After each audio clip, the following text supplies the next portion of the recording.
All right, I'm here with Mark Sleboda, International Affairs and Security Analyst via Moscow. Mark, welcome once again to the Duran. And we have Russian bombers, Tu-160s, landing in Caracas, Venezuela. And it didn't seem like this was a big story or a big deal, but all of a sudden, everyone is throwing, not everyone, I guess you could say the U.S. military is throwing a huge fuss about what this symbolizes, what this signifies, what this means. Does it mean something? Does this symbolize something? Is this pretty routine? Is this a routine partnership between Russia and Venezuela? Is this much ado about nothing? What's going on here? Yeah, hi Alex. Thanks for having me. It's always an honor and a pleasure to be on the Duran. So yeah, my first reaction was just like yours. Great power militaries making military exercises with their allies. No big deal. But the U.S. has decided to throw a big hissy fit over this deal and has made what was a fairly routine, or at least not irregular, exercise into a political spat. Now, so what happened is Russia, over the weekend, they landed in Caracas airport on Monday morning, sent two Tupolev, the Tu-160 strategic bombers to Venezuela. They were accompanied by an Antonov 124 military cargo transport and an Il-62 passenger jet. The flight is pretty significant. It's a 10,000 kilometers, some 6,200 mile flight over international airspace, going up north from Russia, down around Scandinavia, between Iceland and the UK, in the North Atlantic, and all the way straight down the middle of the Atlantic to Venezuela. And this isn't the first time that Russia and Venezuela have done this. The first time,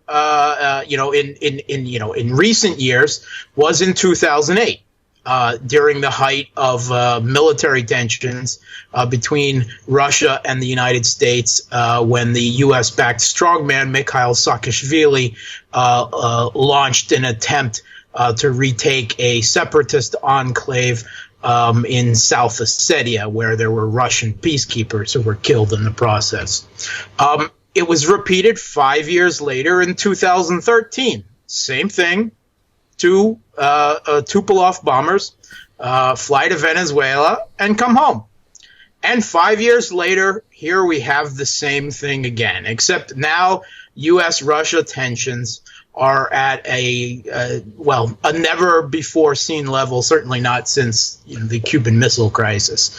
There's every possibility that, in certain ways, the situation is actually worse. The president of Venezuela, Maduro, was in Moscow last week. All right, he came for a visit, got some economic deals signed, some $6 billion worth of some economic investment, some military deals, and obviously this is meant not only as an exercise to test Russia's. A bomber like the Tupolev is both a conventional bomber and it is a strategic asset. It is part of Russia's nuclear triad, like the United States. It consists of intercontinental ballistic missiles, ballistic submarines that are capable of firing nuclear missiles, and of strategic bombers that are capable of firing missiles with nuclear warheads. And this is a fairly routine exercise to test, and demonstrate, remind everyone again that if you have the ability to reach out and touch us, we have the ability to reach out and touch you, as it were. But there's also an element of showing support for the government of Venezuela, which is a Russian ally, you could say. There's no formal such alliance. But Venezuela is under increasing pressure from the United States. They've also suffered repeat rounds of sanctions and economic warfare that the U.S. is waging on Venezuela, and then there's no question that the Venezuelan economy is suffering as a result. I mean, some of it is no doubt due to the dip in oil prices a few years ago. No doubt due to some of their own economic policies, but of course we can't neglect the fact that its large neighbor in its hemisphere is waging an economic war and putting sanctions on them. And the Venezuelan President Maduro has also mentioned that once again the United States has been caught in the act of plotting a coup to overthrow the Venezuelan president. And this shouldn't come as any surprise.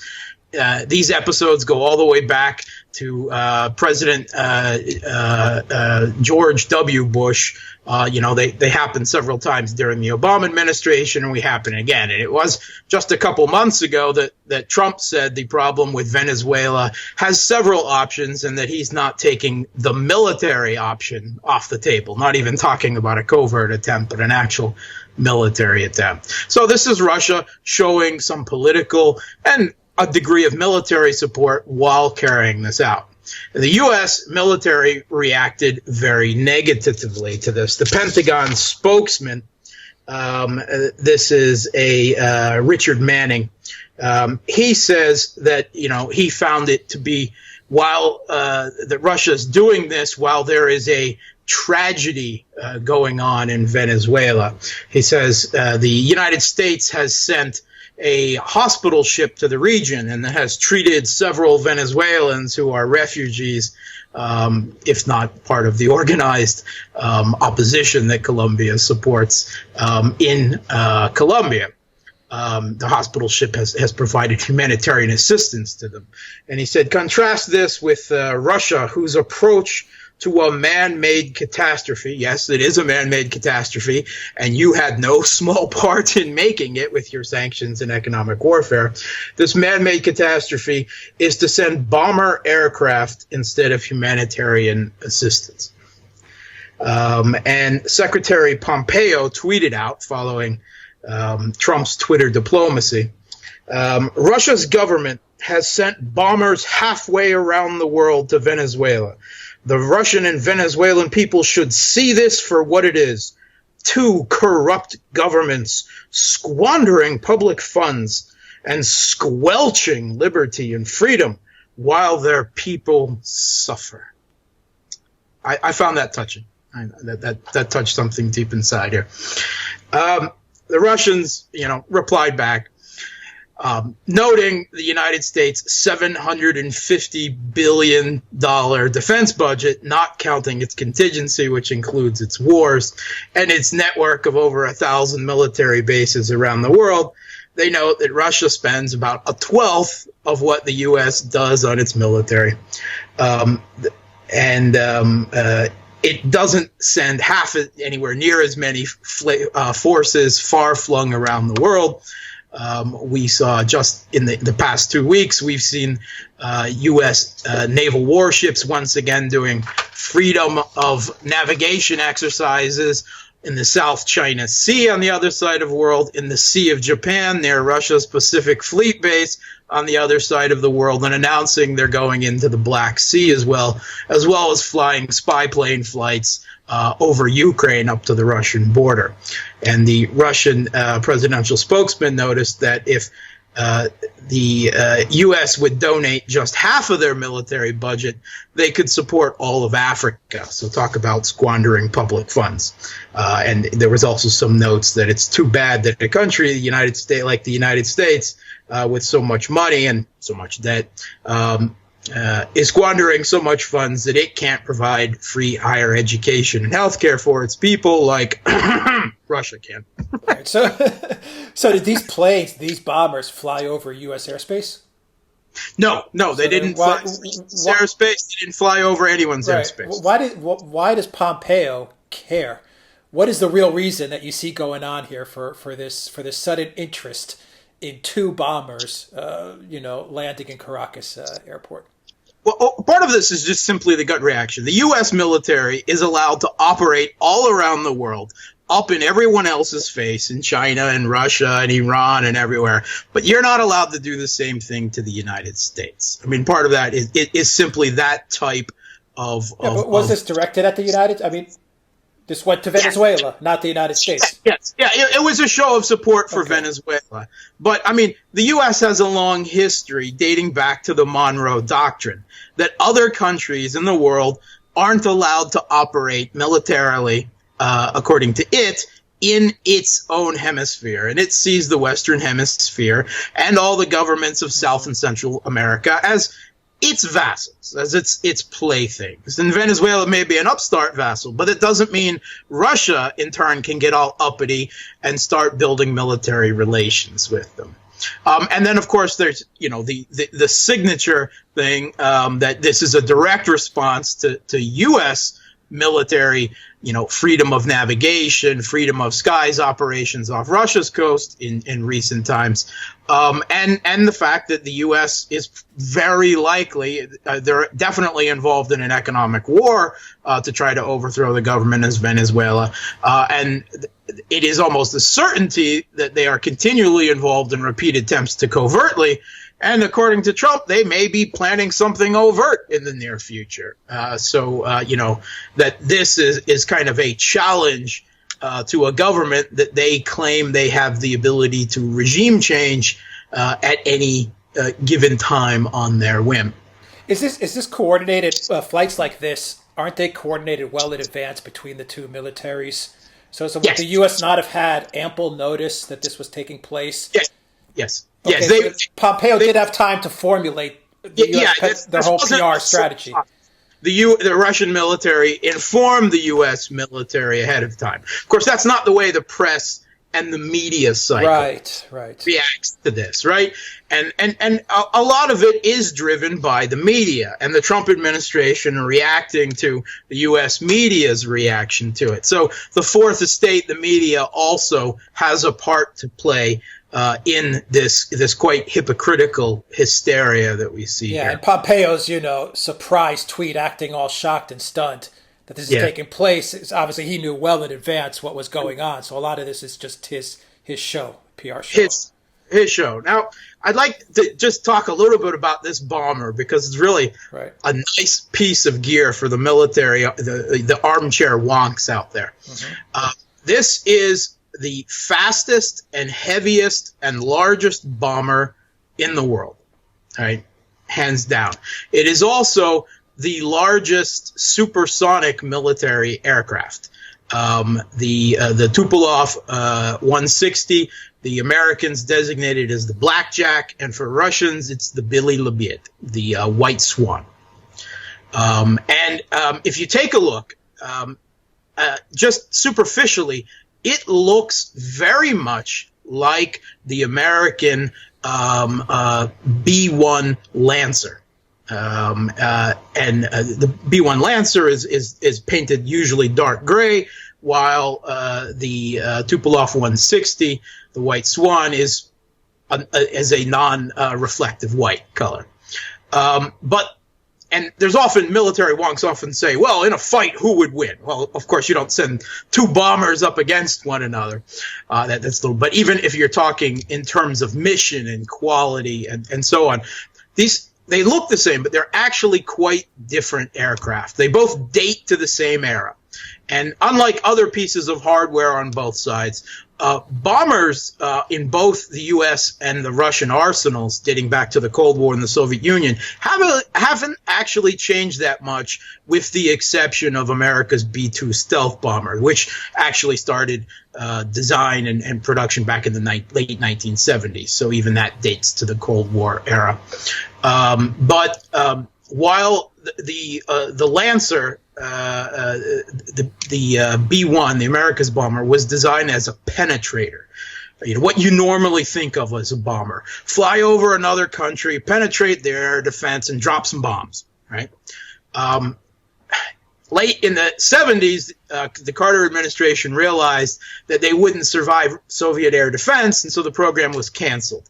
And that bring up the Lancer B-1B, which has some slight modifications and is still being used in the United States today. But it gave up its high altitude and its speed. Now, the Tupolev, it can go up to Mach 2, possibly up to Mach 2.3, and it can carry, it's got a max liftoff weight of some 606,000 pounds, pretty heavy. It can carry a pretty big payload. It's flying faster than anything else. But it is not a penetrator. It is not designed to fly over America and drop bombs on Topeka. It is basically a flying aircraft carrier. It's designed to fly and carry cruise and strategic missiles. It's a missile carrier. It's designed to speed, to dash over near to your airspace, to standoff distance, and then launch long-range cruise missiles. And Russia has demonstrated these using the Tupolev to great effect in Syria. We're talking the KH-555, the KH-101, and of course the nuclear-capable KH-102. And supposedly, Russia has started to deploy hypersonic missiles like the Kinjal and several other variants, and it is assumed that the Tupolev, the Tu-160, and its more upgraded versions, which are coming into production now. Russia's ordered 50 new of them, completely modernized. Basically, it's a completely new aircraft, new avionics, new propulsion, even changes to the airframe, and of course to all the equipment and missiles on board. So it will look similar, but it's kind of going to be a completely new beast performance-wise other than that. And it's designed to fly in the airspace and launch cruise missiles everywhere, so not to get hit at. So it has some stealth characteristics, some low detection, but it is not a stealth aircraft because it doesn't need it. It's not going to fly into your airspace. Russia does have a stealth bomber, the PAK-D8, under development, but it's somewhere along the line, and Russia has decided to focus that the future isn't, at least against high-end combat against an opponent like the U.S., isn't going to be about penetration. It's going to be this long-distance standoff type of aircraft that the Tupolev was specifically defined for. And late in the game, the U.S. has kind of redesigned the Lancer B-1B to imitate the job that the Tupolev is designed for as well. Does the Tupolev, does this also, you mentioned hypersonic weapons, correct? Yes. Does this fit in line with Putin's speech that he gave, I believe Yes. it was March, that this is the type of aircraft that could carry those weapons? This is the type of aircraft that will carry hypersonic weapons as well. What does that mean, practically speaking, Mark? Like in a military scenario, what does that mean? In a combat scenario? Hypersonic weapon. All right. First of all, the Tupolev is a supersonic aircraft, right? Or it's really the only big supersonic bomber that's being deployed in the world today. And hypersonic missiles are specifically designed to get around the air defense, anti-ballistic missile defense, and so on as part of the nuclear triad. So they have very short reaction time, and they're designed to fly so fast and so maneuverably that your air defense has no chance to take them down. So couple that with the already abilities of the Tupolev to get there fast into standoff distance and then fire swarms of these things at you, it becomes a pretty devastating weapon, whether it's being used conventionally with precision-guided munitions or strategically with nuclear-capable missiles, whether these are of the cruise missile type or of the hypersonic design capability, which are now coming online. Does the U.S. or China, for that matter, have anything equivalent to the Tupolev armed with the hypersonic? Yeah. Okay, so Russia now all the great powers are developing hypersonic weapons. All right. Russia seems to have a slight leg up in the game, if only because their military industrial complex isn't quite so big and money and corruption intensive, and it's able to making smaller numbers of these things, send them through research, development into production, maybe somewhat more quickly. But of course, there's discussion of prioritization. But I can't imagine that the U.S. and China and India and others are very far behind. So Russia might have a slight leg up in that game. In terms of bombers, the Americans' Lancer, this redesigned B-1B, it can't fly anywhere near as fast as the Tupolev. It's designed first more for low altitude penetration. The Tupolev can do low altitude penetration as well. It actually retained that ability, but it's not what it's primarily used for. It's the standoff cruise missile carrier. The Lancer B-1B is kind of retrofitted into that role for the U.S., but it can't carry as much, and it can't go as fast. Right. Well, the combined payload, it might actually come out a little bit more, but it certainly can't move as fast. Right. Now you mentioned that Maduro was in Moscow. Was all of this planned with Putin when he was there in Moscow, or did this actually get planned much more in advance, these two bombers going to Venezuela? Or was this something that those two leaders talked about?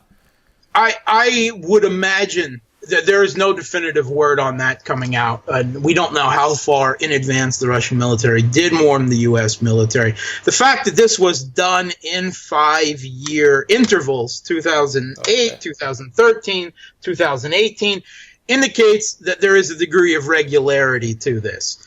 But I would guess that at the very least, final approval was given while they met face-to-face in Moscow, yes. All right. And finally, Mark, does this help Maduro in any way? This action? I think it does. All right. His primary problems, of course, other than the U.S. trying to overthrow his government and the economic war, is, his country's own economic and domestic political problems. But a show of military immediately following a show of economic support with a country, that is certainly militarily regarded as the number 2 country in the world, and still has, not inconsiderable economic heft, and certainly has the political heft at the UN Security Council and so on, is bound to give him some dividends and degree that the idea that someone has got their back. We know that China also provides Venezuela in even more significant degree of economic investment and support. But this show of military support is something that Russia alone has provided. And I think it does have some domestic dividends, but of course it's also a bit of signaling to the U.S. to back off a little. Right. All right. Mark Sleboda, International Affairs and Security Analyst. Thank you for discussing the Tu-160 heading to Caracas, Venezuela.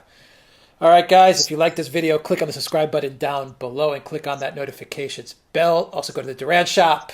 T-shirts 20% off all through December. And you can get a copy of this show in podcast audio format on iTunes and Soundcloud. Mark Sleboda, via Moscow, International Affairs and Security Analyst. Thank you very much. Take care, everybody. Thanks.